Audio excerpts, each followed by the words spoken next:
Alam niyo ba ang kwento ni Saint Bruno of Cologne at ng kanyang teacher?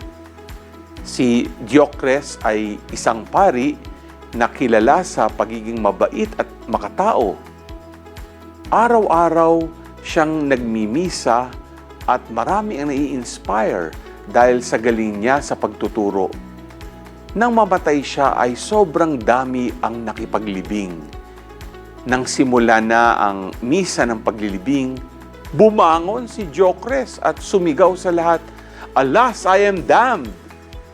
Yung araw palang pagmimisa ni Diocles ay hindi tumimo sa kanyang puso at marami siyang itinagong kasalanan.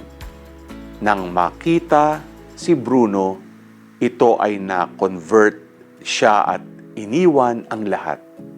Sakto sa gospel ngayong araw. Sabi dito, "Woe to you!" Bihirang-bihira nating mabasa na si Jesus ay mainis at biirita. Sabi niya, "Whoever listens to you, listens to me. Whoever rejects you, rejects me. And whoever rejects me, rejects the one who sent me."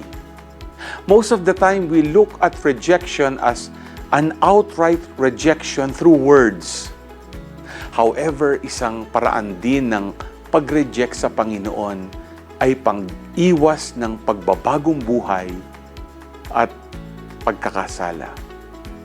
Ikaw, handa ka bang magbago ng pananaw at gawi at sumunod kay Jesus? G ka ba?